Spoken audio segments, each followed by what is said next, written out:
हम बहुत अच्छा पढ़ के जाते हैं, लेकिन जब हमारे सामने पेपर आते हैं हम ब्लैंक हो जाते हैं। ब्लैकआउट के बाद 3 लंबे सांस लो और अपने माइंड में थोड़ी सी प्रैक्टिस के बाद आपको एग्जैक्ट वो चीज़ें नज़र आना शुरू हो जाएंगी। मेरे पास एक हाफिज का केस आया, उसको सूरतें भूल जाती थी, तो उसको मैंने कहा कि भाई सबसे पहला काम तो ये कि तुम उससे ये हुआ कि वो तकरीबन कोई 1 महीने के बाद 10 पारे हिफ्ज कर चुके हुए थे। मैं आपको एक छोटी टिप भी बताता हूँ, 20% एफर्ट से 80% रिजल्ट। माइकल जॉर्डन बास्केटबॉल का बहुत बड़ा नाम है, वो कहता है कि मैं अपने माइंड में जितनी बास्केट्स करता था, जो मेरी मसल मेमोरी माइंड में बनती थी, वो मेरे 20 मिनट पर इक्वल टू जो मेरे ग्राउंड में 2 घंटे होते थे। एक टेक्निक है, वो टेक्निक क्या है? तो आप जब इतने सारी ये पैक्स बना लेते हैं तो आपके ब्रेन को काम कम करना पड़ता है। ऐसा हर इंसान के साथ होता है कि उसका दिमाग स्लो मोशन में चल रहा होता है और वो कोई भी फैसला नहीं ले पा रहा होता और कुछ सोच भी नहीं पा रहा होता। इसको कहते हैं ब्रेन फॉग। ब्रेन फॉग आखिर दिमाग में कब पैदा होता है और इससे निपटने के क्या तरीकेकार हैं, ये सब कुछ हमें बताया है life coach mind engineer Ali साहब ने। कभी कभी हमें ऐसा फील होता है कि हमारा दिमाग बहुत स्लो मोशन में चल रहा है, हम कोई फैसला भी नहीं कर पा रहे होते और एक जगह पे स्टक हो जाते हैं। तो दिमाग के साथ ऐसा हो किस वजह से रहा होता है? इसको हम सिंपल वर्ड्स में कहते हैं ब्रेन फॉग। ठीक अच्छा, है, ये क्या होती है? फॉग क्या होती है? जब आपको पता है ये लाहौर में दिसंबर में क्या होता है, तो हाँ, फॉग आती है ना, एक एक स्मॉग स्मॉग आती आती है। है। तो ये फॉग की अब्बा है। अच्छा, अम्मा ओके। नहीं है, अब्बा ओ, है। अब्बा है। ठीक है, जिसने हाँ। हम सबको लब्बा है, क्योंकि हम सोते नहीं हैं, यही वो खब्बा है जिसके अंदर हम डब्बा है। अच्छा, ये सोने ना सोने की वजह से होता है? हाँ हाँ, ये इसकी बहुत सारे जो कंडीशंस है ना, देखो ब्रेन फॉग क्या है, बेसिकली हाँ। कंफ्यूजन स्टेट है। अच्छा, ब्रेन फॉग वही जो धुंध छा जाती है धुंध दिमाग छा पे। जाती है दिमाग में, आप डिसीजन मेकिंग नहीं कर पा रहे होते। मैं आपको इसकी इस तरह से एग्जांपल देता हूँ कि मेरे पास एक हाफिज का केस आया, हिफ्स कर रहा था, ठीक है, और उसको सूरतें भूल जाती थी, आयतें भूल जाती थी, और आपको पता है अनफॉर्चुनेटली, वेरी अनफॉर्चुनेटली, हमारे यहाँ पर स्टूडेंट्स को मार मार के जो है वो हिफ्स करवाया जाता था कुछ जगहों पर, हर जगह नहीं मैं कह रहा हूँ, कुछ जगहों पर, कुछ ठीक जगह है। पे बिल्कुल। तो वो बेचारा, उसके जिस्म पे जो है ना वो निशान पड़े होते थे, यानी कि मारें खा खा के। तो मैं कहने लगा, सर मैं जेन्युइनली, मुझे नहीं समझ आ रही मेरे साथ क्या हो रहा है। मैं बिल्कुल हकीकतन इस चीज़ को आपको बता रहा हूँ कि मैं नहीं समझ पा रहा कि मैं क्यों नहीं याद रख पाता। कहता मेरा हाफ़िज़ा बहुत अच्छा था, ठीक है, लेकिन अब मुझसे नहीं रखा जा रहा। मैं सूरतें मिक्स कर जाता हूँ, क्योंकि कुरान में कुछ आयात ऐसी भी सूरतें हैं कि जो एक मिलती-जुलती आयात हैं, ठीक है। तो वो कहता है मैं शुरू कहीं से करता था, ख़त्म कहीं और हो जाता है, मुझे नहीं समझ आ रही, मेरा दिमाग काम नहीं करता, मेरा दिमाग मेरा साथ नहीं देता, मुझे लगता हाँ। है मुझे कोई बीमारी हो गई है, ठीक है। अच्छा अच्छा। तो जब मैंने ठीक। उसके साथ बैठ के काम करना शुरू किया तो मुझे पता ये चला कि अब मैं आपको उसकी रूटीन बताऊँगा। आप मुझे बताना कि देखो, आपका जिस्म है ना, ये अगर आप इसको फुल टाइम एक्सर्ट करो, सारा दिन ड्राइविंग करो, खेलो, कूदो, खाओ, पियो, भागो, उठो, बैठो, सीढ़ियाँ चढ़ो, उतरो, एंड में शाम में क्या होता है इस जिस्म को? फटीग हो जाती है, एग्जॉस्टेड हो जाते हैं हम, ठीक है। बिल्कुल। मेरे साथ ना वो भी मैं कोर्स करा रहा था अपना, तो कोर्स के दौरान 2 दिन का सुबह से शाम तक मैं गया, तो तीसरा जब दिन मैं कोर्स ख़त्म हुआ है ना मेरा, तो मैंने सुबह उठ के बेटे को स्कूल छोड़ा है, स्कूल छोड़ के मैं घर आया हूँ। मैंने कहा यार मैं आ गया ना, कुछ थोड़ा सा 10-15 मिनट का काम है वो करता हूँ। वो काम करने के लिए बैठा हूँ तो मुझे होश ही तब आई है जब 6 बज गए थे शाम के। मैं 12-1 बजे का टाइम था, 12 बजे के बाद मैं 6 बजे उठा हूँ। मतलब ओके। मेरे बिल्कुल जो कहते हैं ना, वो बेगम मुझे कहने लगी आप तो कभी भी इस तरह नहीं हुए, ठीक है। तो मैंने कहा यार बात ये है कि मेरे जिस्म को भी रेस्ट चाहिए था, बिल्कुल मेरे बिल्कुल जिस्म को रेस्ट मिला नहीं 2 दिन, और फिर मैं बोलता रहा सारा दिन, ट्रेनिंग का बोलने का काम था, मैं खड़ा रहता हूँ, मैं बैठता नहीं हूँ ट्रेनिंग में, ठीक है। हम्म, तो वो जो शाम में जिस्म के साथ मेरे हुआ, वो मेरे जिस्म की फॉग थी, ओके। ठीक है। इसी तरह ब्रेन भी एक मसल है ना, हम उस मसल को जब ओवर एग्जेजरेट करेंगे, ठीक है, तो वो क्या करेगा, एक वक्त में आएगा वो थकेगा, उसको फटीग हो जाएगी, उसको रेस्ट चाहिए। वो जब हम उसको नहीं दे रहे होते, उसको उसकी ग़िज़ा नहीं दे रहे होते, यहाँ पर हम अनफॉर्चुनेटली बड़े कहते हैं शौक और इन्हमाक से लोग कहते हैं जी मौसीकी रूह की ग़िज़ा है। बिल्कुल नहीं है ग़िज़ा, बकवास ग़िज़ा है वो सबसे, ठीक है, वो सज़ा है एक्चुअली। अच्छा। तो जब हम उसको इस तरह की चीज़ों पे लगा रहे होते हैं, जहाँ पर आपके ब्रेन को अल्फ़ा में और या थीटा में लेके जाया जाता है, और उसको उसके बाद उसके अंदर इंस्टॉलेशंस हो रही होती हैं, तो ब्रेन हमारा जो है वो भी फटीग होके आहिस्ता आहिस्ता आहिस्ता आहिस्ता स्लो होना शुरू होता है, मसल सिकुड़ना शुरू कर देता है, ठीक है। अब हमें ये लग रहा होता है, अच्छा उस वक़्त में जब आपके साथ ये सिचुएशन हो रही हो, तो आपको कोई आके अगर कहे कि समीरा यार ये कि आपको आगे कोई कहे कि समीरा ये कागज़ इधर पकड़ाओ, हाँ कौन सा कागज़, आप यूँ करो, वो कहे यार तुम अजीब हो, तुम हाँ, क्या बात कर मुंह रही बना हो? के बैठी हुई मुँह हो। बना के बैठी हुई हो। अब आपका ब्रेन स्लो हुआ हुआ है, एक्टिविटी स्लो हुई हुई है, राइट? तो हम्म। उस एक्टिविटी स्लो होने को आप जो मर्जी नाम दो, ब्रेन फ्लॉग नाम दे दो, कोई उसको ब्रेन स्लो कहते हैं, कोई कहते हैं कन्फ्यूजन का नाम देते हैं, ठीक है। सो ये जितनी भी ये चीज़ें हैं, ये मिक्स एंड मैच होके उस हाफिज़ की तरह, जिस तरह वो हाफिज़ बेचारा था, अब वो हाफिज़ कर क्या रहा था, वो बच्चा 15-16 साल का बच्चा था, ठीक है, और उसने ऑलरेडी हिफ्ज़ कंप्लीट किया हुआ था, लेकिन उसके बावजूद उसको चीज़ें भूल रही थी। वो ये था कि वो दिन में सुबह उठता था, फजर के बाद एक हाफिज़ की रूटीन आप नॉर्मली चेक करें ना, फजर के बाद उसने उठना है, अपना सबक याद करना है या सबकी बिल्कुल करनी है, जो भी जी उनके पैटर्न्स हैं। फिर उसके बाद उसने जो है वो थोड़ी देर के लिए रेस्ट करना है, फिर उसने कोई काम करना है, फिर ज़ोहर की नमाज़ आ जानी है, फिर उसने पढ़ाई करनी है उससे पहले, फिर असर से पहले पढ़ाई करनी है, जो भी उसने पढ़ाइयाँ करनी। अब यस वो ऑलरेडी थका हुआ है। हाँ अब शाम को उसको ये तो है नहीं कि भई आप उसको फुटबॉल खिला दें, आप उसको क्रिकेट खिला दें, थोड़ा-सा उसका ब्रेन डाइवर्ट हो, फ्रेश हो। मैं आपको एक छोटी-सी टिप ये बताता हूँ।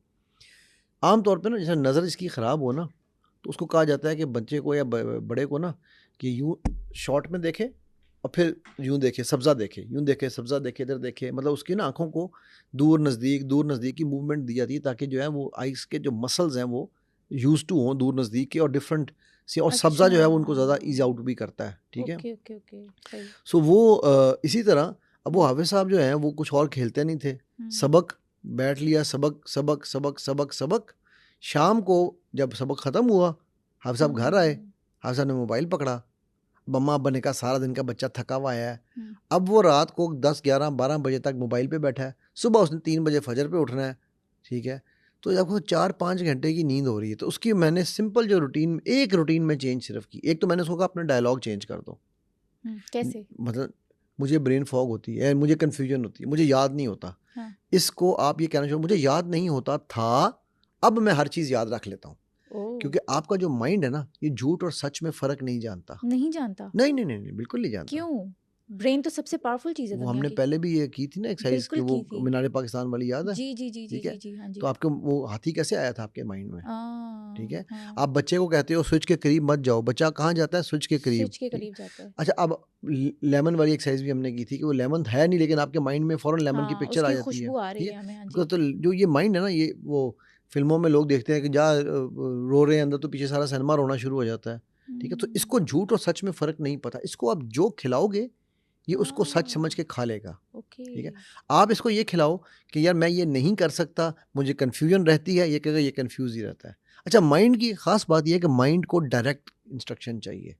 मसलन डायरेक्ट डायरेक्ट अगर मैं ये कहूँ ना, मैं आगे जाऊँ या पीछे जाऊँ, हाँ माइंड का कंफ्यूज ही होते रहो। माइंड को कहो यार मैंने आगे जाना है, तो माइंड ओके आपको सपोर्ट करेगा आगे जाने में। सही सही सही सही याद है वो सही हमने पार्किंग वाली एग्जांपल दी थी, ठीक हाँ है? मैं रास एक्टिवेट रास करते हैं तो एक्टिवेशन जहाँ वाली, पार्किंग का सोचते हैं मिल राइट? जाती है तो वो अब माइंड को मैंने कहा मुझे पार्किंग चाहिए। मैं अगर हम्म माइंड से ये कहूँ कि मुझे पार्किंग मिलेगी या नहीं मिलेगी, तो माइंड कहेगा नहीं मिलेगी। माइंड मेरा हम्म फोकस नहीं लेकर जाएगा, ठीक है? हम्म, सो अब हमने जब ये उस बच्चे के साथ जब हमने ये काम किया मैंने, जी ठीक है? तो उसको मैंने कहा कि भाई सबसे पहला काम तो ये है कि तुमने रात 9 बजे के बाद फ़ोन नहीं पकड़ना। अच्छा ओके फिर तुमने दिन में अपनी थोड़ी एक्टिविटीज़ को चेंज करना है। मैंने उसके कारी साहबान को भी मैसेज भिजवाया, मैंने कहा जी इसको आप बच्चे को ना थोड़ी देर के बाद कहीं सारे बच्चों को, इसको नहीं सारे बच्चों को आप हम्म कहीं बाहर ले जा करें, घास दिखाएँ, इनको सब्ज़ा दिखाएँ, इनको दुनिया दिखाएँ। हम्म, थोड़ा-सा दिन में आधा घंटा इनको इनका इन चीज़ों का भी होना चाहिए कि इसको ये छोड़ दें, ठीक अच्छा है? अच्छा हर तो वक्त इतना ज्यादा पढ़ना भी अच्छा नहीं होता दिमाग के लिए नहीं, वो देखो वो एक इनकी अपनी फ़िलॉसफ़ी है, मैं उस पे बात नहीं करना चाहता। हाँ मैं उससे एग्री करूँ या ना करूँ वो एक अलग बात है। हाँ बट मैं उससे बात नहीं करना चाहता कि भई मेरे नज़दीक, अब जिस तरह मेरे बच्चे जब दुबई में थे ना, हम्म, ठीक है? तो वहाँ पर वो हिफ्ज़ कराते थे, 1 घंटे की क्लास होती थी उनके स्कूल से पहले, अच्छा और वो बच्चे नॉर्मल पढ़ रहे होते थे। हाँ उसी 1 घंटे में वो जिस तरह से उनको खेल-खेल में रिवीजन करवाते थे, माशाल्लाह मेरे बच्चों ने वहाँ पर 5th ग्रेड तक मेरे बच्चे 10 पारे हिफ्ज़ कर चुके हुए थे, ठीक है? माशाल्लाह वाह तो वो अब, और उनको पता भी नहीं था कि हम कोई स्कूल के बाद कोई एक्स्ट्रा नहीं है। अब उनका हम्म लेकिन तरीक़ाकार ये था कि वो घंटा, डेढ़ घंटा पहले बुलाते थे, हाँ और उसी डेढ़ घंटे में फिर क्लास के दौरान उनके एक स्पेशल लेक्चर होता था उसके ऊपर, तो उसमें वो यानी कि 2 घंटे की तकरीबन 2 से ढाई घंटे उनको दिन में वो रिवीजन कराई जाती थी, पर उनका तरीक़ाकार फ़र्क था, डिफरेंट था ना वो डिफरेंट था। एक्टिविटीज के साथ साथ सिखाते थे ठीक है? हाँ जी तो यहाँ पर ज़ाहिर है वो एक यहाँ का अपना तरीका है, मैं उस पे बात नहीं करना चाहता। मैंने हाँ कहा ना, मैं एग्री करूँ या ना करूँ वो अपनी जगह है, बट वो मैं अपनी बात जगह लेकिन एक्टिविटीज उसके अंदर इनपुट होना इनपुट होनी चाहिए चाहिए। हाँ अब उससे ये हुआ कि वो तकरीबन कोई 1 महीने के बाद एक तो बच्चे का डायलॉग चेंज किया हमने। दूसरा हमने हम्म उस बच्चे के साथ ये जो है ना उसको साइड एक्टिविटीज़ ऐड की। तीसरा उसको मिनिमम 6 घंटे की नींद पे पक्का किया, हम्म ठीक है? 6 घंटे की नींद काफी होती है आई 9 don't say think 3 so minimum आपको 8 घंटे चाहिए होते नहीं, हैं नहीं, नहीं, ये अगेन 8 घंटे एक आइडियल है, हाँ। लेकिन 6 घंटे मिनिमम आपको, अगर आपने रात 9 से सुबह 3 के टाइम पे सो लिया है ना, इसको, ये हमारा एक ऐसा साइकिल है, ठीक है, जिस साइकिल की नींद जो है वो आपकी 24 घंटे की नींद से भी बेहतर है। आप अगर रात के 3 बजे सोए हैं, अगले दिन भी 3 बजे उठें, आपका जिस्म और आपका दिमाग थका थका रहेगा। लेकिन अगर आप रात 9 से 3 की विंडो में आपने सो लिया है, तो आपका दिमाग फ्रेश होगा, बिकॉज इसमें वो अपने आप को रीजनरेट करता है। आर्केडियन साइकिल भी इसको कहते हैं कुछ लोग, ठीक अच्छा है। अच्छा अच्छा। तो अब वो उसको हमने जब वो किया, तो 1 महीने के बाद वही बच्चा ना सिर्फ बेहतर हुआ, बल्कि वो पहले की तरह नॉर्मलाइज होने लग गया, ठीक है। सो अब देखो, ये ब्रेन फॉग कोई बीमारी नहीं थी। अच्छा, ये कोई बीमारी नहीं है, इसको बीमारी का नाम ये नहीं दे बीमारी सकते। नहीं है, ये ख्वारी है। ख्वारी है, हाँ, जो ये खुद इंसान अपने जो साथ खुद करता अपने है। साथ करता है और बड़े शौक से करता है, ठीक है, अपने साथ जुल्म। अपने साथ जुल्म, ठीक है। इसी तरह की बेतहाशा एग्जांपल है मेरे पास। लोग आते हैं कि सर मुझे चीज़ें याद नहीं रहती, मैं भूल जाती हूँ, मुझे नाम नहीं याद रहते। अब उसकी टेक्निक्स हमने इसके ऊपर भी एक पूरी पॉडकास्ट की थी बिल्कुल कि ऐसे ही है। डिफरेंट टेक्निक्स हैं। आपने हाँ किसी का नाम याद रखना, आपको शायद याद है या नहीं, हमने ट्रैफिक सिग्नल टेक्निक की हाँ थी, हाँ हाँ, ठीक है, येलो लाइट, ग्रीन या ग्रीन लाइट, लाइट रेड वाला, लाइट, राइट। हाँ, सो ये सारी टेक्निक्स से आप अपने ब्रेन को ट्रेन दोबारा से कर सकते कर हैं, सकते बजाय हैं। इसके कि बैठ के ये रोना रोते रहें, मेरी ब्रेन में फॉग है, मेरी ब्रेन में फॉग है। भाई तू खा ले फ्रॉग, अगर तुझे इतना ही है फॉग, ठीक है। नहीं तो फिर हमारे पास तो यहाँ स्मॉग भी है, ठीक है। सही। सो ये एक थोड़ी सी तमहीद थी जो मैंने कहा ज़रूर बांधी जाए इस पे। अच्छा, आपने तो हिफ्स की एग्जांपल दी। अब कभी कभी हमारे साथ ऐसे होता है कि हम बहुत अच्छा पढ़ के जाते हैं, रिवीजन भी करके जाते हैं, लेकिन जब हमारे सामने पेपर आते हैं हम ब्लैंक हो जाते हैं। ये भी ब्रेन फॉग की वजह से होता है क्या? ओके, देखो, ये इसकी भी 2 रीजंस हैं। हाँ आम तौर पे बच्चे, मैं ख्याल इस पे हमने बड़ी डिटेल से बात की थी कि बच्चे मुझे कॉपी ना करें, मैं लास्ट मिनट पढ़ने वालों में से हूँ। हाँ लेकिन आम तौर पे बच्चे जो एक्सेसिव स्ट्रेस लेते हैं, हर चीज़ को बार बार करते हैं, क्लास में गाड़ी में बैठे भी पर्चा पढ़ रहे हैं, हाँ। वहाँ पे भी पर्चा पढ़ रहे हैं। अब वो क्या हो रहा है, वो अपने ब्रेन के अंदर खुद एक कन्फ्यूजन पैदा कर रहे हैं। अच्छा। जब पेपर सामने आता है, कई दफ़ा लोग कहते हैं हम बिल्कुल ब्लैकआउट हो गया, हमें कुछ याद नहीं था। हम्म, नॉर्मल है, होने दो, नॉर्मल है ये? होने दो। अच्छा।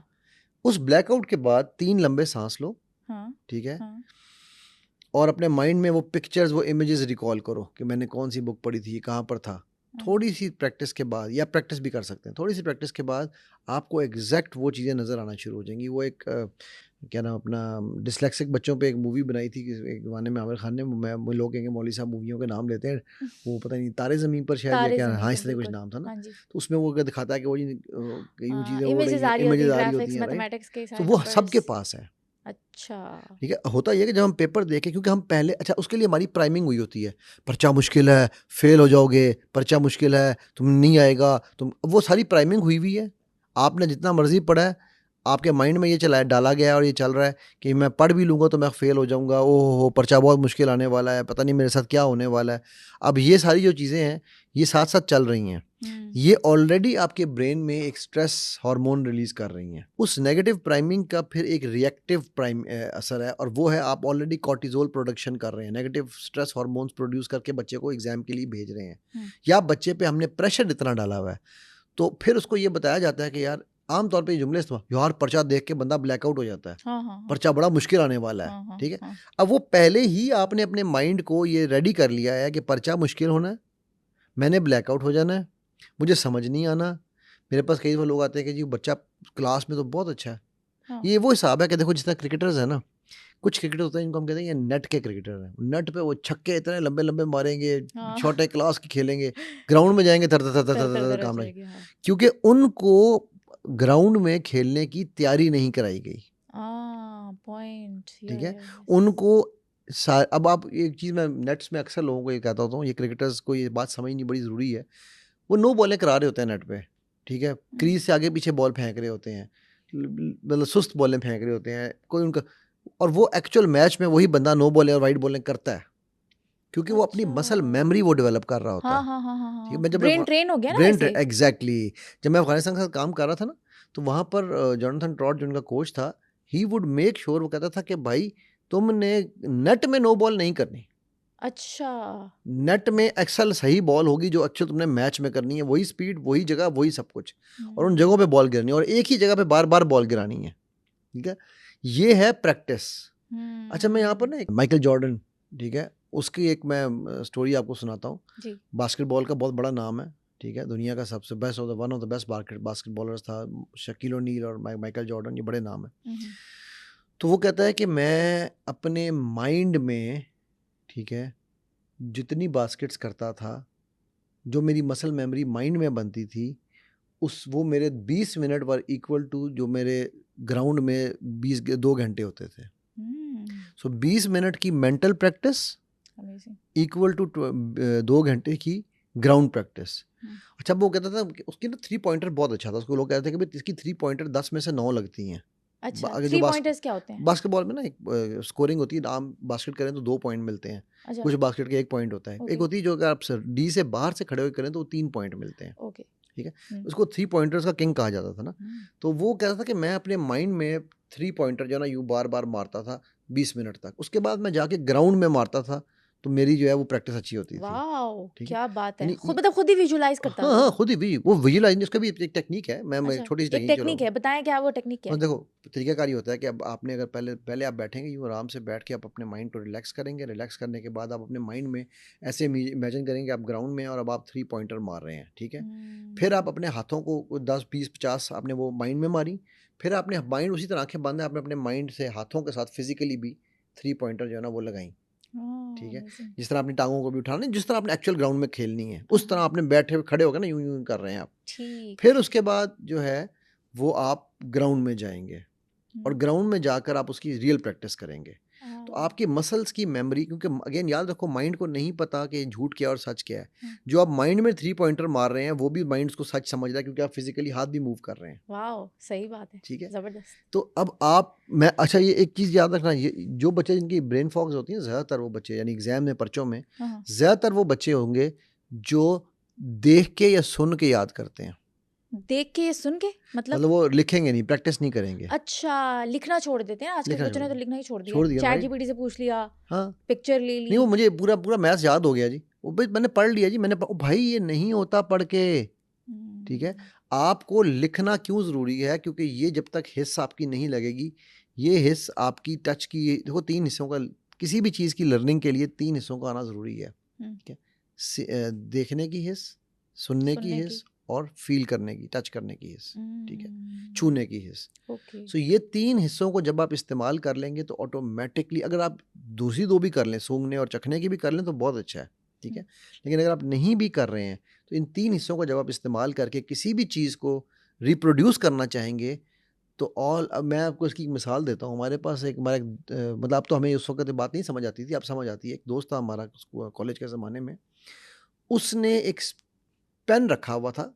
हमारे ज़माने में बॉल पॉइंट्स आते थे जिनमें स्मेल वाले पॉइंट, पता नहीं अब है या नहीं है, हमारे ज़माने में आते थे। जेल वाले भी होते थे, इंक वाले हाँ, भी लेकिन होते थे। उनमें बाकायदा डिफरेंट परफ्यूम्स होते थे, डिफरेंट स्मेल्स होती थी। कोई गुलाब की स्मेल है, कोई मोतिये की स्मेल है, वो डिफरेंट स्मेल्स उन्होंने उनमें डाली हुई थी, जो कि बड़ा अच्छा आइडिया था। अब मुझे पता है कि वो क्या आइडिया था। ठीक है, तो वो क्या करता था कि उसने ना एक स्पेसिफिक मोतिया उसका फेवरेट था, तो जो उसका पेन था ना उसमें मोतिये की स्मेल थी। वो हर चीज़ को ये लिखता था और वो लिख के ना उसके बाद वो कहता था यार पेन सूंघता हूँ तो मुझे याद आ जाता है। क्या बात है। अब वो क्या है, इसे हम कहते हैं एसोसिएशन, एंकरिंग। उसका वो एंकर बना हुआ था उस स्मेल के साथ। ठीक है, क्योंकि जब वो लिख रहा था उसके हाथों में भी वो स्मेल होती थी, उसके कागज़ पे भी वो स्मेल होती थी, तो उसको वो सारी चीज़ें रिकॉल होती थी कि मैंने क्या लिखा है, कहाँ लिखा है। ठीक है, सो अब ये एसोसिएशंस, अगेन ये टेक्निक्स आपको कोई बुक ले पढ़ा देगी, कोई टीचर नहीं बता सकता, क्योंकि अनफॉर्चुनेटली उनको खुद नहीं पता। ठीक है, सो ये जो और अगर किसी ने स्पीच करनी है तो उसकी क्या एक्सरसाइज होगी? माइंड को कैसे हम ट्रेन करें? देखो, स्पीच के लिए तो मैंने शायद पहले पता नहीं आपके पॉडकास्ट पे बताया था या कहीं और, वो हमारे एक सीनियर थे, बड़ा मज़ेदार ये किस्सा है, खिज़र भाई उनका नाम है। ठीक है, तो वो हम जब 8वीं में थे ना, तो वो ओल्ड सेकंड ईयर होती थी हमारी, जो जा रहे होते थे कॉलेज से, तो उनकी आखिरी फेयरवेल स्पीच थी। अब वो स्टेज पे चढ़े, उन्होंने कहा कि मैं हमेशा स्पीचेस लिख के लाता हूँ, तो लोग समझते हैं कि मुझे लिखे बगैर याद नहीं होता, तो आज मैंने स्पीच नहीं लिखी, तो आज मेरे पास ये रुमाल है। अच्छा, उन्होंने इस रुमाल पे 3 गिरे हैं, मैंने 3 ही पॉइंट बताने हैं। तो जब मैं पहली गिरा खोलता हूँ, ठक, उन्होंने पहला पॉइंट पे 2 मिनट लगाए, अपने पहला पॉइंट क्लियर। दूसरी गिरा खोली, दूसरा पॉइंट। तीसरी गिरा खोली, तीसरा पॉइंट। अच्छा। कुछ लिखा हुआ नहीं था उनके पास, रुमाल पे भी कुछ नहीं लिखा हुआ था। ठीक है, अगेन ये क्या है, ये उन्होंने एंकर बनाया हुआ था। कैसे? कि भाई मैंने इस पॉइंट पे, जब मैंने पहली गिरा खोल रहा हूँ तो मैंने ये वाला पॉइंट डिस्कस करना है। तो जैसे ही उन्होंने पहली गिरा खोली, माइंड में उनके वो पॉइंट आया और उन्होंने उसके ऊपर बात कर दी। दूसरी गिरा खोली, दूसरा पॉइंट याद आ गया। अब ये उनकी टेक्निक थी, राइट, जो कि बड़ी ज़बरदस्त मुझे मुझे बड़ी अच्छी लगती है। उसको हमें बच्चे हम बड़े फैसिनेट हुए थे कि यार ओए होए ये गिरों से कैसे, और मैं उनसे बड़े अरसे तक पूछता रहा कि यार ये गिरा से कैसे हो, कहते यार मुझे नहीं पता, मुझे गिरा से याद हो जाता है। ठीक है, ना हर माइंड को, हर ब्रेन की जो एंकरिंग है ना, वो बड़ी इंपॉर्टेंट चीज़ है। हमने एनएलपी में भी ये डिस्कस की थी। ठीक है, तो आप जब चीज़ों को किसी अच्छे एंकर, देखो आप नेगेटिव एंकर्स भी तो करते हो ना, धमाके की आवाज़ हुई, एक नेगेटिव एंकर है, मोटरसाइकिल वाले 2 आगे से गुजरे, नेगेटिव एंकर है। ठीक है, हम जब नेगेटिव एंकर बनाते हैं और वो बड़े स्ट्रांग होते हैं, बहुत स्ट्रांग मैंने होते हैं। जब उनके घर गया तो मैंने जैसी मेरी नज़र उसकी सांस पे पड़ी, मुझे सारा अपना जुल्म याद आ गया। ठीक है, अब वो क्या है, एंकर है भाई। वो सांस तो बुरी नहीं थी, लेकिन आपने उसको एंकर बना लिया। ठीक है, तो जब आप नेगेटिविटी के एंकर बना सकते हैं तो पॉजिटिविटी के एंकर बनाने में आपको कौन रोक रहा है? सही बात है। ठीक है, all you need to do is develop small anchors, छोटे अपने एंकर बनाएं, अच्छे वाले पॉजिटिव एंकर्स बनाएं। ठीक है, तो आपको वही ट्रैफिक लाइट सिग्नल भी आ जाता है, डिफरेंट टेक्निक्स हैं उसमें। माइंड पैगिंग वाली, मेमोरी पैगिंग। ठीक है, हमने मेमोरी पैगिंग के ऊपर भी बात की, तो देयर आर सब कहानी है, स्टोरी टेलिंग है, हमने उस पर भी बात की थी। ठीक है, तो आप जब इतने सारे ये पैग्स बना लेते हैं या इतने सारे एंकर्स बना लेते हैं तो आपके ब्रेन को काम कम करना पड़ता है। इसको हम कहते हैं 20-80 का एक पेरेटो प्रिंसिपल है कि कुछ लोग ऐसे होते हैं जो 80% मेहनत करते हैं, मतलब उनका 80% टाइम जो है, ठीक है, वो यशी में निकलता है, 20% में वो रिजल्ट सबसे अच्छा दे देते हैं। कुछ होते हैं जो 80% मेहनत करते रहते हैं, लेकिन जो एक्चुअल काम है वो 20% है। 20% है। सो 80-20 के प्रिंसिपल है कि आप 20% एफर्ट से 80% रिजल्ट लें। तो ये कैसे होगा? Again smart working, hard working नहीं कह रहा हूँ। आज का दौर हार्ड वर्किंग का, आज का क्या, कभी भी दौर हार्ड वर्किंग का नहीं रहा। अच्छा। हार्ड वर्कर, मुझसे लोग पूछते हैं कि ये जो मजदूर काम कर रहे हैं इनसे ज़्यादा हार्ड वर्कर कौन है? वो हार्ड वर्कर है इसीलिए मजदूर है, वो स्मार्ट वर्कर नहीं है। ठीक है, मैं एक ऐसे बंदे को जानता हूँ जो मजदूरी के लिए एक जगह पर गया, मतलब हमारे घर के रेनोवेशन करा था, तो वहाँ पर वो मजदूर आया था। ठीक है, उसको उठा के भी मैं ही लाया था, वो गोल चक्कर पे खड़ा था, तो वहाँ से मैंने मजदूर लेना, तो वो लड़का आ गया, लड़का सा था, मैं ख्याल ऐसी होगा कि 20-22-23 साल का। ये बात है 2019 की। आज वो ठेकेदार है और उसके अंडर कई लोग काम कर रहे हैं। वो ये कहता है कि मैंने कहा कि यार मतलब मेरे साथ उसकी गपशप रहती है ना। अच्छा, वो जब वहाँ आया तो वो अब उसने देखा कि ईंटें उठा के ऊपर लेकर जानी थी, तो मुझे कहने लगा सर मैं अगर 6-6 ईंटें उठा के लेके जाऊँगा तो टाइम ज़्यादा लगेगा, अगर आप मुझे इजाज़त दे दें तो ये देखें, ये यहाँ पर ना छत पे मैं एक लीवर बनाता हूँ, इस लीवर के थ्रू मैं रस्सी नीचे लटकाऊँगा, ठीक है, ये लड़का मुझे यहाँ से ईंटें उस पर बांधेगा, मैं ठक ऊपर। अब हालांकि वो क्रेन की तरह काम हो सकता है, उसके बाद क्रेन नहीं थी मेरे घर में। अच्छा। उसने वहाँ पर पड़ी हुई चीज़ों को उठा के वो बनाया। अच्छा, अगेन थिंकिंग की बात है ना। ठीक है, बिल्कुल सही कह रहे हैं। इसी तरह उसने, मतलब मैंने और चीज़ें में नोटिस की कि वो जो राज था वो अभी तसले में अपना वो सीमेंट लगा रहा है, ये ऑब्जर्व कर रहा था कि यार इसने अभी 10 ईंटें लगानी है, 10 के बाद इसका ख़त्म हो जाएगा। वो जब तक वो अपनी 10 पूरी करता था ये तसला लेके आगे आया था। अच्छा, ये तो मैंने भी एक टेक्निक बनाई हुई है अपनी। क्या? फूड पांडा वाला जब भी आता है मेरे भाई रोजाना 10 से 12 बार सीढ़ियाँ चढ़ता है, मैं ऊपर अपनी बालकनी से नीचे बास्केट देती हूँ और सारा सामान ले लेती हूँ। Smart working. स्मार्ट वर्किंग, ठीक है। यस। तो वो जो है ना, वो उसने, मतलब उस लड़के ने ये इस तरह की ना कई छोटी छोटी चीज़ें की, ठीक है, जिनसे मुझे लगा कि इसमें पोटेंशियल है, तो मैंने उसको इनकरेज भी किया। फिर उसने कहा कि सर मैं तो अब ये राज का काम सीखना है मैंने। अच्छा, ठीक है, सही। उसने राज का काम सीखा, फिर वो राज बना, यानी कि 1-1.5 साल में वो, फिर कोरोना आ गया था। कोरोना के बाद मेरी उसकी मुलाकात, कोरोना के दौरान उसके हालात बेचारे के ज़ाहिर ख़राब हुए, तो उसके बाद अब वो पिछले साल उसने अपना पहला ठेका लिया है, एक घर में छोटा सा ठेका है, लेकिन ठेकेदार तो बन गया ना। एग्जैक्टली, राज तो कर रहा है ना अपने हाँ, नाम की तरह ना, एग्जैक्टली राइट। सो अब ये है कि ये स्मार्ट वर्किंग है। ठीक है, कि आप एक वक्त में, मतलब मेरे पास अल्हम्दुलिल्लाह 70 मेरे आउटलेट थे मिडिल ईस्ट में। आपको लगता है कि मैं हर आउटलेट पे जा सकता था? नहीं, इम्पॉसिबल। डिफरेंट शहरों में, डिफरेंट मुल्कों में थे, जाहिर सी बात है, बिल्कुल। तो मैंने सिस्टम बनाए हुए थे। ये जो बड़ी बड़ी मल्टीनेशनल्स हैं, ये कैसे चल रही हैं? ये स्मार्ट वर्किंग पे चल रही हैं। ठीक है, कि उन्होंने सिस्टम ऐसे डेवलप किए हुए हैं। सो इसी तरह हम अपने ब्रेन को, अपने माइंड को स्मार्ट वर्किंग के लिए ट्रेन कर सकते हैं। हमें सिखाया जाता है शुरू से hard work, but people hardly work. सही बात है। वो जिस तरह मैं कहता होता हूँ ना कि सीरियस होना अच्छी बात नहीं है, सीरियसली काम करना अच्छी बात है। हाँ, ठीक है, सही। तो इसी तरह हार्ड वर्कर होना कोई बड़ी क्वालिटी नहीं है। क्वालिटी नहीं है ये। नहीं, स्मार्ट वर्कर होना क्वालिटी है। ठीक है, हार्ड वर्कर तो हम सारे ही हैं। हार्ड वर्क में आप ये देख लो, कीड़ियों की मिसाल लो। अल्लाह सुब्हानो ताला ने जो ये कीड़ी हमें दिखाई है, चूंटी, वो चूंटी क्या हार्ड वर्कर है? जो मलका क्वीन बनती है उनकी, वो मलका स्मार्ट वर्कर है। बाकी चूंटियां वो उठा उठा के जा रही होती है, मलका सबको गाइड कर रही होती है, तभी वो मलका है। ठीक है, ये जो शहद की मक्खियों की मलका होती है वो कुछ भी नहीं करती, कुछ भी नहीं करती। राइट? सही बात वो है। स्मार्ट वर्कर ये है। बॉसेस भी तो कुछ नहीं करते, बैठ के सिर्फ ऑर्डर ही दे रहे होते हैं और नीचे वाला तबका काम कर रहा होता है। मैं एक साहब को जानता हूँ, जब हम इस्लाम बर्जे में थे तो उनका मैं नाम नहीं उनका लेता, कभी कभी गलती से सुन ही लेंगे वो साहब कमाल के अकाउंटेंट थे।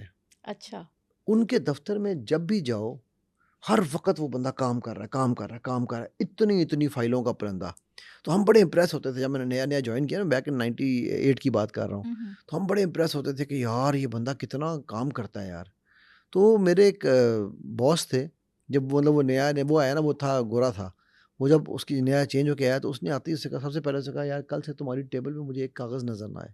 उसने कहा इतना सारा काम है, मैं काम कर रहा हूँ, सब लोग मुझे अप्रिशिएट करते हैं। उसने कहा नहीं, ये बेवकूफ़ है जो तुम्हें अप्रिशिएट करते हैं, तुम बेवकूफ़ हो जिसने इतना पलंदा ऊपर रखा हुआ है। अगर तुम वाकई काम कर रहे होगे, तुम्हारी टेबल शाम को साफ होगी। तुम काम नहीं कर रहे हो, you look busy, do nothing. तुम पलंदे डाले जा रहे हो, तुम अपनी अहमियत बनवा रहे हो। अच्छा। अब ये सोच हमारी आई नहीं थी ज़हन में, ठीक है, कि वो इतना अब वो हार्ड वर्कर था। तो देखा जाए तो वो सुबह आता था। अच्छा, मैं जब शेल में था ना, तो मैंने, हमारे शेल में छुट्टी का टाइम होता था 5 बजे का। अच्छा। तो मैं एक दिन ना 5:15 हो गया, मैं बैठा हुआ, मेरा बॉस का जो बॉस, बल्कि बॉस का बॉस जीएम जो था, वो गुजर रहा था। उसने मुझे बुलाया, मुझे कहता तुम ये दफ्तर में क्यों बैठे हो? अभी 5 बजे छुट्टी हो चुकी है। मैंने कहा ये एक असाइनमेंट थी, छोटी सी रह गई है, बस मैं ख़त्म कर लूँ। तो उसने मुझे एक बात की जो मैं कभी नहीं भूलती। उसने कहा कि अगर तुम्हारी असाइनमेंट टाइम पे ख़त्म नहीं हुई तो उसकी सिर्फ 2 ही रीज़न्स हैं। एक ये कि तुम कैपेबल नहीं थे, दूसरा तुमने ओवरलोड खुद लिया है। यू हैड नो करेज, तुम ये हिम्मत नहीं थी कि तुम कहते कि जी मेरे पास काम ज़्यादा है। मुझे नहीं पता तुम्हारी असाइनमेंट है या नहीं है, 5:01 पे भी तुम यहाँ नज़र ना हो। अच्छा। तो वरना तुम्हारी प्रोडक्टिविटी गिर जाएगी। गिर जाएगी? जी, हम ज्यादा काम करने से प्रोडक्टिविटी गिरती है? बिल्कुल, आप देखो ना, सुबह 9 बजे आप कहते नहीं है दिमाग को जितना यूज करोगे वो उतना ज्यादा ताकतवर होगा, नहीं, दिमाग बढ़ता को चला यूज़ जाएगा। करना है ना, दिमाग को खोता नहीं बनाना। हाँ। हमने दिमाग को खोता बनाया हुआ है।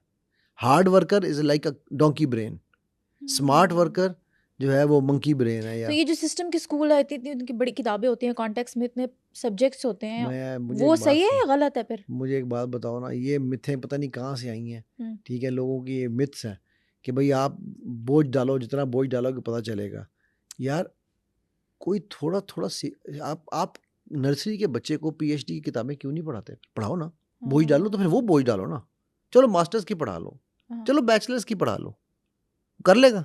कभी भी नहीं कर सकता, सारी सी बात है। राइट, एज ही नहीं, उसका दिमाग इतना डेवलप एग्जैक्टली। उसको आहिस्ता आहिस्ता आहिस्ता आहिस्ता लेकर चलना है ना। हाँ। हम अब आप, मुझे दुख होता है, यकीन करो मुझे इन स्कूलों पे दुख होता है। छोटे छोटे केजी के बच्चे होते हैं और बस्ते हैं उनसे भारी। अच्छा, फिर जुल्म दूसरा देखो, बच्चों को ट्रॉली बैग नहीं देने देते, उनके शोल्डर्स रह जाते हैं। सही बात है। ठीक है, और भाई अगर आपने इतना जुल्म करना ही, आप किताबें अपने पास रखो ना स्कूल में। बच्चा जाए घर जब बच्चा घर जा रहा है तो उसको, बच्चे को एंजॉय करने दो ना। 8 घंटे आपने पढ़ा लिया है, एग्जैक्टली। ब्रेन फॉग तो खुद ही हो जाएगी। मेंटल फिटीग अलग है, फिजिकल फिटीग अलग है। हाँ, वही ना। तो वो बच्चा जो है, वो बच्चे के ऊपर आप जुल्म कर रहे हो। और ये असल में अनफॉर्चुनेटली हमारे पेरेंट्स का कसूर है, बोलते नहीं है। और लाखों रुपए भी उन्हीं स्कूलों पे दे रहे हैं वो लोग, फिर भी नहीं बोल रहे। यार हम लोग ना अपनी किसी चीज़ पे नहीं बोलते। मैं आपको एक छोटी सी एक मिसाल देता हूँ। आजकल ना ये जो जितने भी ब्रांड्स हैं ना, उन्होंने एक नया काम शुरू किया है। क्या? आप जाते हैं शॉपिंग करते हैं, आपने 30,000 की शॉपिंग की, 20,000 की शॉपिंग की, आपको 20 रुपये चार्ज करेंगे या 30 रुपये चार्ज करेंगे लिफाफा पकड़ाने के। ठीक है, मैंने एज अ मुहिम ये काम शुरू किया हुआ है। मैं कहता हूँ से नो टू ब्रांडेड बैग्स। क्यों भाई? मैं उन्हें कहता हूँ आपने अपना इश्तेहार लगाना है ना। मुझे फ्री में बैग दो, मैं तुम्हारा बैग लेके फिरूंगा। मैं पता है करता हूँ, मैं उस दिन बैग ब्रांड से मेरे को जैकेटें ली थी हमने, वो 5-6 जैकेटें थी। मैंने इतनी जैकेटें ना यूं उठाई, मुंह के आगे यूं रख के ना, तो मैं हाथ में लेके बाहर निकला हूँ। मैं कहा लोगों को पता चले ना, मॉल में सबको पता चलेगा यार ये ब्रांड जो है अपना बैग के पैसे चार्ज कर रहा है। वो कह सारी अच्छा नहीं लग रहा है। मैं कहा फ्री में दे दो। हाँ एग्जैक्टली, हम इतनी शॉपिंग भी करें, तुम लोगों का इश्तिहार भी दे और इसी के पैसे भी दें। हाँ, इसके पैसे भी दें भाई। तुम मुझे, अगर तुमने देना है तुम मुझे बैग दो विदाउट योर नेम, बगैर नाम के बैग दो, ठीक है मैं लेने को तैयार हूँ। तुम्हारे इश्तिहार के पैसे तुम मुझसे ले रहे हो यार, ये को। और तुम देखो, यही बात देखो कि वो जो छोटे छोटे रेडियो वाले बैठे हैं, हम तो जाके उनसे तो हम बार्गेनिंग, वो बेचारे डबल उन्हें कहते हैं 2 लिफाफा डबल कर दे भाई। वो तो लिफाफा वो डबल तो करके चार्ज भी नहीं करते। ठीक है। जो छोटे दुकानदार और उनके हम कह रहे थे 200 का आम है, नहीं यार तू 150 का दे मुझे, जाके करो ना। मैं करता हूँ बाय द वे। अच्छा। हाँ, मैं अभी कल वो बेटे के लिए कमीज सलवार लेना था, हाँ, पर ये 2 दिन पहले, ठीक है। ठीक। तो मैं एक बड़े ब्रांड में हम लोग गए और मैंने उनसे कहा, नेगोशिएट किया, मैंने कहा इसको कम करो, ये वो। भाई वो करें ना करें, कम से कम मैंने अपनी हुज्जत पूरी की है, राइट। आप ये काम नहीं करते, ठीक है। यहाँ एक बड़ी सुपरमार्केट है, मैंने उस सुपरमार्केट से डिस्काउंट लिया है, ठीक है। वो भी मुझे सारे कहते हैं यार ये ले कैसे लिया, मैंने कहा भाई मैं क्यों ना करूं। हम अपने राइट्स पे बात करना नहीं जानते, हम करते नहीं है। हम कहते हैं यार लोग एम्बेरसमेंट होगी, लोग कहेंगे शॉपिंग बैग के 20 रुपए के लिए, मुझे कोई शर्म नहीं आती। मैं काउंटर पर खड़ा कहता हूँ भाई फ्री में दे रहे हो, कहता है नहीं चार्ज कर रहे हैं। मैं कहा फिर तुम्हारा इख्तियार के मैं पैसे नहीं दूंगा। और मेरा ये ख्याल है कि ये इसी तरह से ना ये एक पूरी मुहिम चलनी चाहिए, से नो टू ब्रांडेड बैग्स, जितने ताकि इनको पता चले कि यार तुम लोग इतने बड़े बड़े खोल के बैठे हो, इतने इतने प्रॉफिट तुमने, और ये सारे पैसे तुम उस प्रॉफिट में डाल चुके हो, ठीक है, फिर तुम उसके पैसे चार्ज कर रहे हो, राइट। सो ये इसी तरह ना हम अपने हकूक के लिए आवाज नहीं उठाते, बोलते नहीं। और बाद में जब उस बच्चे पे इतना लोड पड़ चुका होता है, वो बच्चे का दिमाग फट रहा होता है कि मैं अब क्या करूं। ऊपर से माँ बाप कह रहे होते हैं, मैं बताया था आपको शायद या नहीं, एक मैं स्कूल में बेटे के बैठा एक दिन, तो वहाँ पर एक पेरेंट ना अंदर प्रिंसिपल से लड़ाई कर रहा हो, आपका स्कूल बिल्कुल बेकार है, बच्चे को कोई काम नहीं दे रहा, मेरे बच्चे को पर्चे में जो है ना वो उसको ब्रेन फॉग हो जाता है, उसको ब्रेन में नज़र कुछ नहीं आ रहा होता, वो पर्चा जब दे रहा होता है तो उसको कुछ समझ नहीं आ रही होती। मैंने उसको खुद टेस्ट किया है, उसको वैसे पूछे तो सब कुछ आता है, लिखने में से कुछ नहीं आता, आपका स्कूल ये। मैं सुनता रहा, मुझसे रहा नहीं गया। मैं अंदर नॉक करके अंदर गया, मैंने कहा जी मुझे एक बात पूछनी थी आपसे, आपका बेटा या बेटी जो भी है किस क्लास में है बच्चा आपका? अभी तो नर्सरी वो है KG1 में गया है। अबे मैंने कहा अल्लाह के बंदे, KG1 नहीं, मेरी बच्ची को मैंने GC में एडमिशन करवाना है, अगर वो अभी से तैयार नहीं होगी तो वो कैसे GC में जाएगी? हाय, खुद ही अपने बच्चे पे जुल्म। मैंने कहा यार वो KG का बच्चा कितने साल का होता है? 4 क्या साल का इतना है। ही सीख लेगा? नहीं 4 साल का है। मैं कहा ठीक है। उसको तो तुम्हें माँ की गोद से नहीं उठाना चाहिए था। सही बात है। 7 साल से पहले तुम्हें बच्चे को स्कूल में नहीं डालना चाहिए। ये जो जुल्म कबीर है ना, कि हम 7 साल से पहले बच्चों के नाम स्कूलों में डाल रहे होते हैं, ये जुल्म कबीर है। मेरे बच्चे तो अल्हम्दुलिल्लाह बड़े हो चुके हैं, अगर मुझे दोबारा मौका मिले तो मैं 7 साल तक बच्चे को स्कूल में ना डालूँ, ठीक है। वो भाड़ में गया यार, स्कूलों में नाम नहीं मिले, क्या है बच्चा तुम्हारा पढ़ नहीं जाएगा? सारे बच्चे पढ़ ही जाते हैं, ऐसा हमने तो भी तो नहीं पढ़ है, लिया, सबने सब पढ़ा पढ़ है, लेते ठीक है। हैं। सो अब बात ये है कि ये हम अपने, अब उस बच्चे बेचारे पे ब्रेन फॉग क्यों ना हो, क्योंकि उसको KG से ये कहा जा रहा है कि तूने GC के लिए जाना है, ठीक है। अब उसकी तैयारी में, GC की तैयारी में वो बच्चा बड़ा होते होते होते होते हर दफ़ा में उस बच्चे पे वो आ रहा है, स्ट्रेस आ रहा है, डाला जा रहा है, डाला जा रहा है, डाला जा रहा है, और एक इस लेवल तक डाला जा रहा है कि उस बच्चे को समझ ही कुछ नहीं आ रही कि मेरे साथ हो क्या रहा है, ठीक है। तो फिर उसको तेरा रिजल्ट नहीं अच्छा आ रहा, तू पढ़ नहीं रहा, तू ये नहीं कर रहा, ठीक है। ये सारी चीज़ें कर करा के तो अब आप कहें यार बच्चे को ब्रेन फॉग नहीं होनी, वो तो शुक्र करो जिंदा है, सही बात। उसको डिप्रेशन ना हो तो मुझे पकड़ लेना। फिर एक और तीसरा जुल्म होता है।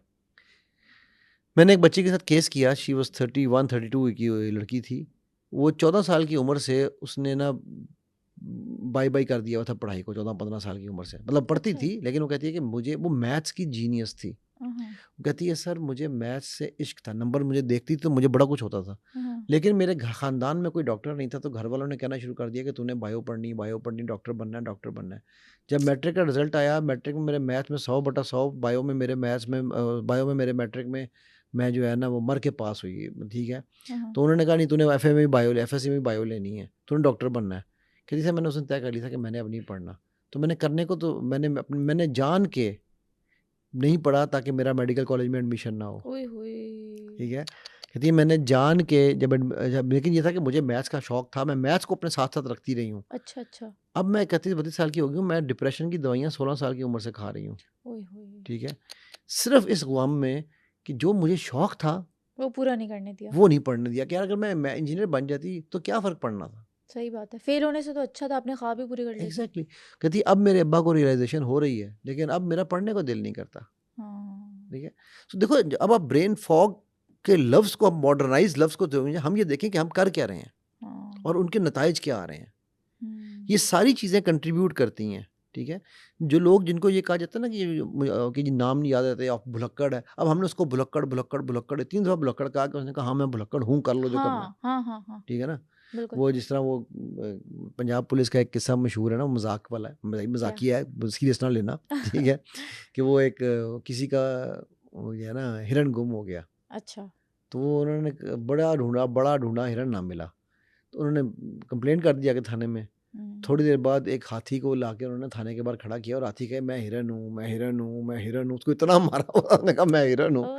तो हम भी तो बच्चों के साथ यही कर रहे हैं ना, है? कि हम हाथियों को कह रहे हैं तुम हिरन हो, तुम हिरन हो, तुम हिरन हो, राइट? सो इसलिए ये टर्मिनोलॉजीज अच्छी हैं, बट इनकी बेस समझनी जरूरी। बेस समझने सोल्यूशन चाहिए इसका बेसिकली। सोल्यूशन तो वही है ना कि देखो, हक तो ये है कि हक अदा ना हुआ, ठीक है? ये चीज़ें हमें, अगर मैं समराइज़ करूँ सारी डिस्कशन को, तो सबसे पहले ये कि हमने ये चीज़ देखनी है कि हम इंस्टॉलेशन रॉन्ग ना करें, ठीक है? बच्चे की आइडेंटिटी और या जिसकी भी आइडेंटिटी है, बीवी भी है अगर, तो हम कई बार शौहर बीवियों को क्या क्या कि तू भूल जाएगी, तू भूल जाएगी, तू याद नहीं रखती, वो भी मानना शुरू होती है कि हाँ मैं भूल जाती हूँ, मैं याद नहीं रहती। अभी कल मेरे पास एक केस आया एक खातून का, वो मुझे कहने लगी कि जी मैं 18 साल की शादी को तकरीबन उसने बताया 18 साल हो गए हैं शादी को। तो कहती मैं 18 साल पहले मैं कॉर्पोरेट सेक्टर में बड़े अच्छे लेवल पे काम कर रही थी। शादी हुई तो मुझे सब ने ताने दिए कि तुम घर बसाने वाली नहीं हो, तो मैंने जॉब छोड़ दी। कहती 18 साल में मेरे शौहर ने मुझे ये कह के कि तुम तो इस काबिल नहीं हो कि तुम्हें कोई नौकरी में रखें, तुम तो किसी काम की नहीं हो। तो कहती है अब मैंने 18 साल बाद ये तय किया कि मैं अब कुछ करूँगी। तो मैंने 2-3 जगह अप्लाई किया, उन्होंने मेरा CV नहीं देखा, रिजेक्ट कर दिया। सर मैं तो इस काबिल ही नहीं हूँ कि मुझे कोई नौकरी पे रखे। और मैं तुम्हें एक बात बताऊँ समीरा, मैंने उस खातून को कहा, मैंने कहा मेरी बहन जितनी अच्छी लैंग्वेज, शुस्ता, आर्टिकुलेशन आप कर रही हो, मैं आज के पढ़े मतलब अराउंड मेरी एज की खातून थी, ठीक है? तो मैंने कहा मेरी बहन मैं आजकल के बच्चों में इतनी आर्टिकुलेशन नहीं देखता हूँ, ठीक है? आप कॉपी राइटिंग का काम करती थी वो पहले, उस वक्त उस ज़माने में हाँ उस ज़माने में, ठीक है? तो मतलब वो तो कहती है कि मैंने कहा तो आपने तो कॉपी राइटिंग मुँह से नहीं करनी है, ठीक है? लिख के करनी है लेकिन ना। आप कहती नहीं मैं अब ऑनलाइन कैसे सीख सकती हूँ? मेरा शौहर कहता है कि तुम कुछ सीखने के काबिल ही नहीं हो। क्या गलत बात है। अब आप ये देखो कि ये इंस्टॉलेशन हुई है उस पे और उसने उस इंस्टॉलेशन को सच मान भी लिया है। अब ये उसकी ब्रेन का फॉग होगा या स्मॉग होगा या जो धुन मर्जी होगा, चटेगी कैसे? चटेगी कैसे, ठीक है? तो ये बड़ा ज़रूरी है। अच्छा सर, कभी कभी हमारे साथ ऐसा होता है कि हम जब किसी से बात कर रहे होते हैं ना, तो हमारे दिमाग में जुमले या अल्फाज आ रहे होते हैं लेकिन ज़बान पे नहीं आ रहे होते। तो ये क्या ब्रेन फॉग की वजह से होते हैं, कोई और वजह होती है? नहीं, ये ब्रेन फॉग से इसका डायरेक्ट कोई ताल्लुक नहीं है। कुछ लोग कहते हैं लेकिन मेरे ख्याल से डायरेक्ट ऐसा कोई ताल्लुक नहीं है। ये इसके पीछे और बहुत सारे अवामिल हैं, ठीक है? For example fear is one of the biggest अवामिल। खौफ कि यार ये मैं कहूँगा तो पता नहीं क्या हो जाएगा। सेल्फ इमेज दूसरा बड़ा अमल है इसके पीछे कि यार ये लोग मेरे बारे में क्या कहेंगे।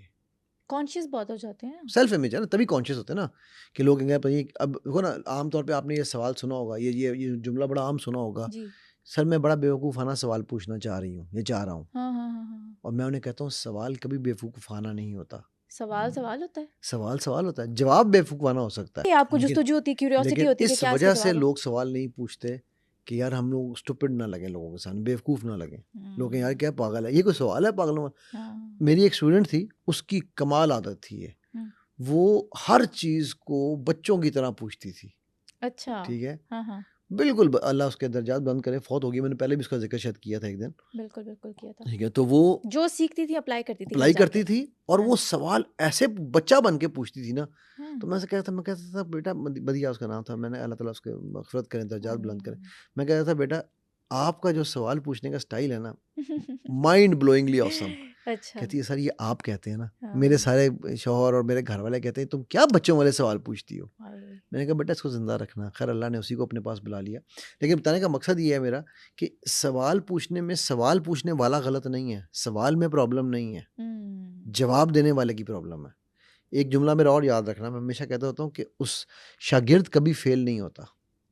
ये बात समझ आई? कौन फेल होता है? उस्ताद फेल होता है। मुझे सिखाना नहीं आ रहा तो मैं कह रहा हूँ इसको सीखना नहीं आता। ठीक है? हम एक जुमला बड़े आम सुनते हैं, ये आपको मेरी बात समझ नहीं आ रही। भाई आपको समझाना नहीं आ रहा तभी अगले को समझ नहीं आ रही। ठीक है? अगला तभी जब आप समझा सकेंगे तो अगला समझ लेगा। आप समझाने नहीं जाते भाई। अगर आप एक तरीके से समझाया नहीं समझ आई, आप दूसरे तरीके से समझा रहे नहीं समझ आई, तीसरे तरीके से समझा लें। मैं अब जो अक्सर जब मुझे लोग कॉल करते हैं या कोई बात होती है तो मैंने कहता हूँ, अगर उनको नहीं समझ में, कहता हूँ यार मैं ख्याल है मैं ये समझा नहीं सका, मैं आपको एक और तरीके से समझाता हूँ। ठीक है? लेकिन आमतौर पे हम क्या कहते हैं, आप समझना नहीं चाह रहे। समझ ही नहीं आ रही, मैं कितनी बार समझाऊं, कितनी बार समझा के थक गया हूं। एग्जैक्टली। कितनी बार हमारा रब समझा रहा है और करो ना ज़रा। कुरान में अल्लाह ने कितनी बार हमें समझाया कि इंसान के बच्चे बन जाओ इन सिंपल वर्ड्स, ठीक है, जन्नत में जाना है तो ये कर लो, हम फिर वही काम कर रहे होते हैं। ये पता है किस तरह से है समीरा?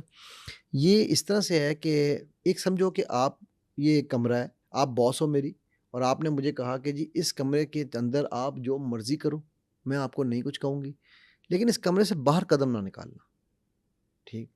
अच्छा, ये कह के आपने कैमरे लगाए हुए हैं, आप मुझे वॉच कर रही हो, उसके बाद आप चली गई।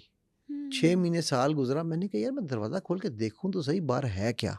मैंने दरवाज़ा खोला, मैंने देखा समीरा ने तो मुझे कुछ नहीं कहा, किसी ने कैमरे ने मुझे कुछ नहीं पकड़ा, किसी ने कुछ नहीं कहा। मैंने कहा अच्छा मैं कैमरे, अब मैं दरवाजे पे एक कदम निकालता हूँ बाहर, एक कदम निकाल के फिर मैंने देखा इधर उधर कोई मुझे कुछ नहीं कह रहा, फिर मैं कहा अच्छा मैं बाहर खड़ा होकर देखता हूँ। अब बाहर भी खड़ा हुआ तो आपने मुझे किसी ने कुछ नहीं कहा, मैं कहा यार मैं थोड़ा सा आगे पीछे होकर देखता हूँ।